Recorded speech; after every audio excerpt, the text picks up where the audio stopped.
మీ ఎలాంటి వ్యాపార ప్రకటనలకైనా వెంటనే మా ఛానల్ సంప్రదించండి. ప్రస్తుతం మనతో పాటు ప్రముఖ ఆధ్యాత్మికవేత్త, వేదిక్ ఆస్ట్రాలజర్ గోనుగొంట్ల సురేష్ బాబు గారు ఉన్నారు. సో గురువు గారితో మాట్లాడేద్దాం. నమస్కారం గురుగారు. మణికంఠ గారు నమస్కారం అండి. సో 2026 జనవరి మాసం మనకి వృషభ రాశి వాళ్ళకి ఏ విధంగా ఉంటుంది, వీళ్ళు ఎటువంటి జాగ్రత్తలు తీసుకోవాలి ఈ మాసంలో ప్రత్యేకంగా? సో వృషభ రాశి వాళ్ళకి మనం చెప్పుకున్నామండి, డిసెంబర్ మంత్లో కొంచెం మిక్స్డ్గా ఉంటుందని చెప్పుకున్నాం. వీళ్ళకి డిసెంబర్తో కంపేర్ చేస్తే జనవరి మంత్ చాలా బెటర్గా ఉంటుంది.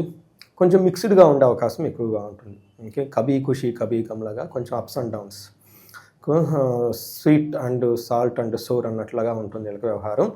కానీ మేనేజబుల్ బాగా, ఎందుకంటే ఓవరాల్గా ఇయర్గా వీళ్ళకి బాగుంది కాబట్టి ఈ మంత్ కొంచెం మిక్స్డ్గా ఉంటుందని గమనించుకోవాలి. ఎక్కడ అనుకూలంగా ఉంది, ఎక్కడ ప్రతికూలంగా ఉందో తెలుసుకుందాం. దానికి ముందుగా వీళ్ళకి ఈ రాశిలో కృతిగా 2, 3, 4 పాదాలు, రోహిణి 1, 2, 3, 4 పాదాలు, మృగశిర 1, 2 పాదాలంతా కూడా మనకి వృషభ రాశిలో ఉంటారు. ఇక్కడ గ్రహాలు ఏమవుతున్నాయంటేనండి, సూర్యుడు మకరంలోకి ప్రవేశించడంతో మకర రాశి అవుతుంది. అయితే ఈసారి సూర్యుడితో పాటు ఒకరోజు అటు ఇటుగా ఇంకా 3 గ్రహాలు కూడా మారుతూ ఉన్నాయండి. అంతే మకర రాశిలోకి ఆల్మోస్ట్ వీళ్ళకి 15th తర్వాత, అంటే సంక్రాంతి తర్వాత 4 గ్రహాలు అక్కడ ఉంటూ ఉన్నాయి కాబట్టి దానికి ముందు దాని తర్వాత అన్నట్లు వీళ్ళకి వ్యవహారం ఉంటుంది. ఫస్ట్ 15 days కొంచెం ఇబ్బందిగా ఉంటుంది వాళ్ళకి. ఓకే, మిక్స్డ్గా ఉంటుంది. తర్వాత కూడా మిక్స్డ్గా ఉంటుంది. ఒక హోల్ మంత్ అంతా కొంచెం మిక్స్డ్గా ఉండే అవకాశం ఉంటుంది. ఏ విధంగా అని చూసుకుంటే, సూర్యుడు వల్ల 9వ ఇంట్లో ఉండటం బట్టి మిక్స్డ్ రిజల్ట్ ఉంటుంది. శత్రువులపై అధికత, ధన ప్రవాహము, కాన్ఫిడెన్స్ లెవెల్ బాగుంటాయి. ఒక యాంగిల్లో ఫాదర్కి హెల్త్, కొంచెం ద్వేషించే వాతావరణం, ద్వేషపూరితమైన వాతావరణం ఉంటుంది. కుజుడు 9వ ఇంట్లో ఉండటం తోటి వీళ్ళకి మిక్స్డ్ రిజల్ట్. కుజుడు కొంచెం ఇబ్బంది పెట్టే పరిస్థితిలో ఉన్నారు. అయితే శుక్రుడు వీళ్ళకి ధనాన్ని, అదృష్టాన్ని, ఐశ్వర్యాన్ని తీసుకొని వస్తున్నాడు. బుధుడు వచ్చేటప్పటికి కొంచెం ఆటంకాలు కలిగిస్తూ ఉన్నారు. అంటే ఓవరాల్గా మిక్స్డ్, చేసే పనుల్లో ఆటంకాలు ఉంటాయి. సౌభాగ్యము, లక్కు, స్త్రీల ద్వారా సపోర్ట్ లేదా పురుషుల ద్వారా సపోర్ట్ అంతా ఉంటుంది. ప్రొఫెషనల్ మ్యాటర్స్లో ధన ప్రవాహం వచ్చేస్తుంది. ఓవరాల్గా మంచి జరుగుతుంది. సో ఓవరాల్గా మంచి జరుగుతుంది. ఛాలెంజెస్ ఉంటాయని గమనించుకోవాలి. డీటెయిల్స్ చూస్తే మనకి 9వ స్థానంలో వీళ్ళకి సూర్యుడు ఉండటం వల్ల నిందపరాధ కలహం, ఇంకా నిర్దోషచ్చ ధనక్షయము, పుణ్యలాభార్థ నాశాచ అంటారు. దాని మీనింగ్ ఏంటి? నిందపరాధ, అపరాధం అంటే ఎలాంటి తప్పు లేకపోయినా వీళ్ళు నిందిస్తారు అంట. నెక్స్ట్ కలహం, గొడవలు వచ్చేస్తూ ఉంటాయి. నిర్దోషి, పాపం వీళ్ళది ఏ దోషం ఉండదు, బాగా చాలా ప్యూర్ పీపుల్, అయినా కానీ ఇట్లా జరిగే అవకాశం ఉంటుంది. ధనక్షయం, ధనాన్ని అయితే ఖచ్చితంగా కోల్పోతూ ఉంటారు. వీటన్నిటికంటే ముందు మంచి ఉద్దేశంతో ఏదో పని చేస్తే పాపం వీళ్ళని అర్థం చేసుకోరంట, డిమోటివేట్ అయిపోతారు. ఇది వృషభ రాశి వాళ్ళకి జరుగుతుంది. తర్వాత ఓవరాల్గా మంచి జరుగుతుంది సూర్యుడి వల్ల. మూడోది మోస్ట్ వీళ్ళకి లక్కుని తీసుకొచ్చే ప్లానెట్ ఏంటంటేనండి శుక్రుడు అని చెప్తారు. శుక్రుడు ఏ విధంగా లక్కుని తీసుకొస్తారంటే, శుక్రుడు 9వ స్థానంలో ఉంటే మహాభాగ్య యోగం. ఎందుకంటే శుక్రుడు 9వ స్థానమే లక్ష్మీదేవి స్థానం. శుక్రుడిపై ఆ లక్ష్మీదేవి స్థానంలో ఉంటే, అక్క దగ్గర తమ్ముడు ఉంటే ఏమవుతుంది?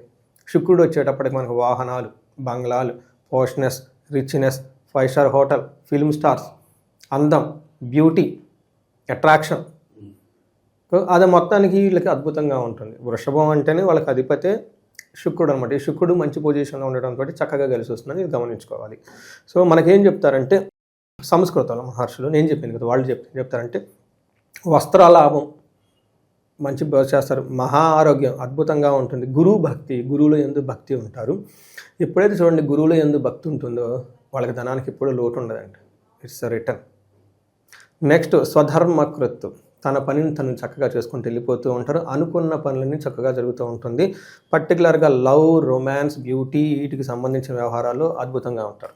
కొంతమంది ప్రేమికులు ఉన్నా కానివ్వండి, భార్యాభర్తలు అన్యోన్యత కానివ్వండి, ఇది ఒక బెస్ట్ టైం వృషభ రాశి వాళ్ళకి. They enjoy the long vacation and everything. జనరల్గా ఇది వెకేషన్ టైం కాబట్టి ఇంకా ఎంజాయ్ చేసుకునే అవకాశం చాలా ఎక్కువగా ఉంటుంది ఈ రాశి వాళ్ళకి. అయితే కుజుడు కొంచెం ఇబ్బంది పెట్టే పరిస్థితులు ఉన్నాడు. 2 రకాల పరిస్థితులు అండి. ఒకటి శోషణం, దేహపీడనం, ఫిజికల్గా టైర్డ్గా ఉంటారు. రెండోది కుజుడు ఏం చేస్తుంటే స్థాననాశనం, విరోధం. అప్పటిదాకా ఒక డిగ్నిఫైడ్గా లేదంటే ఒక గంభీరంగా ఉన్న ఒక పొజిషన్లో ఒక అవమానం జరగటం, ప్రొఫెషన్లో కొంచెం ఇబ్బందులు వచ్చే అవకాశం ఎక్కువగా ఉంటుందని గమనించుకోవాలి. అయితే ఇది ఒకటైతే. మూడో పాయింట్, కుజుడు వల్ల విపరీతంగా ధనం నాశ అవుతుంది. ఓవర్ ఎక్స్పెండిచర్, ఇంపల్సివ్ బయింగ్ ఉంటుంది. సో కుజుని వల్ల వీళ్ళకి 4 రకాలైన ప్రాబ్లమ్స్ ఉంటాయండి. ఒకటి హెల్త్ కొంచెం ప్రాబ్లంగా ఉంటుంది. తర్వాత రెండోది వృధా ప్రయాణాలు, ఖర్చులు ఇవన్నీ ఎక్కువగా ఉంటాయని గమనించుకోవాలి. గురుగారిక వివాహాల కోసం ఎవరైతే ప్రయత్నిస్తున్నారో ఈ టైంలో మరి ఏమన్నా సెట్ అవుతుందంటారా? కాస్త టైం తీసుకుంటేనే బెటర్ అంట. వృషభ రాశి వాళ్ళకి జీవితంలో రెడ్ కార్పెట్లు ఉన్నాయి. ఎటు పోతే అక్కడ రెడ్ కార్పెట్. ఈ దేశ అధిపతులకి, పిఎంలకి ఏదో ఊరు పోతే వేరే దేశం పోతేనే వేస్తారు. వీళ్ళకి అట్లా కాదు, ప్రతిరోజు రెడ్ కార్పెట్లు. అందుకని పెళ్లి కావాలనుకున్న వాళ్ళు పెళ్లి, ఉద్యోగం కావాలనుకున్న ఉద్యోగం, ఏది కావాలనుకున్న అది రెడీగా ఉంది నేచర్ ఇవ్వడానికి, తీసుకోవడానికి వీళ్ళకి రెడీగా ఉండాలి. Most of the time problem ఏంది, వీళ్ళకి క్లారిటీ ఉంది వీళ్ళకేం కావాలండి. ఎవరికైనా అంతే కదండి, కావాలని ఏం కావాలి దేవుడికి చెప్పాలి. ధనం కావాలి, ఆల్రెడీ నీ దగ్గర రూపాయి 2 రూపాయలు ఉన్నాయి కదా. వాళ్ళు అంతే అనుకుంటారు దేవతలు, పాపం వాళ్ళకేం తెలుసు. మీరు చెప్పాలి నాకు 10 లక్షలు కావాలి, 1 కోటి కావాలి, ముందు చిన్న టార్గెట్ పెట్టుకోండి, 10 లక్షలు కావాలి కావాలని వస్తుంది. అందుకని చెప్పేసి be very clear what you want అనేది ఈ రాశి వాళ్ళకి అంతా బాగుంది. ఇన్ కేసు ఎక్కడైనా వీళ్ళకి అనుకున్నది జరగకపోయినా, లైఫ్లో ఆగిపోయినా ఇమ్మీడియట్లీగా కాల్ చేస్తే పరిష్కారం చిటికలో వాళ్ళ పక్కనే ఉంటుంది. 3 to 6 months వాళ్ళు అచీవ్ చేసేసుకుంటారు. అలా డౌటే లేదండి. మరి ఏదన్నా కాస్త లోటుపాట్లు ఏమన్నా ఉంటే సెట్ అవ్వడానికి మంచి పరిహారాలు అంటే ఏం చెప్తారు? సో పరిహారాలు వీళ్ళకి కందుల్ని 1 కేజీ దానం చేస్తే పోతుందండి. సుబ్రహ్మణ్యేశ్వర స్వామి ఆరాధన చాలా కలిసి వస్తుంది ఈ టైంలో వీళ్ళకి. సుబ్రహ్మణ్యేశ్వర స్వామి భుజంగ స్తోత్రం రెగ్యులర్గా చదువుకుంటూ ఉంటే పర్టికులర్ ఇదేంటంటే మనకి ఈ గోచార రీత్యా ఇవి కాకుండా స్వర్ణలక్ష్మి విశేష హోమం చేయించుకుంటే ఈ టైంలో వీళ్ళకి విశేషమైన ధన ప్రవాహం అవుతుంది. ఎందుకంటే శుక్రుడు చాలా అనుకూలంగా ఉన్నారు ఈ టైంలో. భార్యాభర్తల మధ్య అన్యోన్యతకి, అన్యోన్య దాంపత్య పాశుపత అభిషేకం చేసుకుంటే చాలా బాగుంటుంది. ఇంక శత్రువుల బాధలు, అసలు వీళ్ళకి శత్రు బాధలు ఉండరు. శత్రు బాధలు ఎవరికైనా కనుక ఉంటే వాళ్ళకి చండీ హోమం, చండీ పారాయణం లాంటివి చేసుకుంటూ ఉంటే బాగుంటుంది.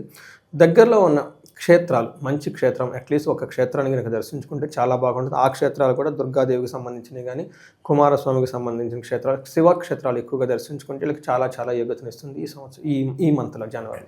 ఓవరాల్గా జనవరి మాసం వృషభ రాశి వారి పరిస్థితి ఎలా ఉంటుందో మీ మాటల్లో అద్భుతంగా వివరించారు. ధన్యవాదాలు. ధన్యవాదాలండి.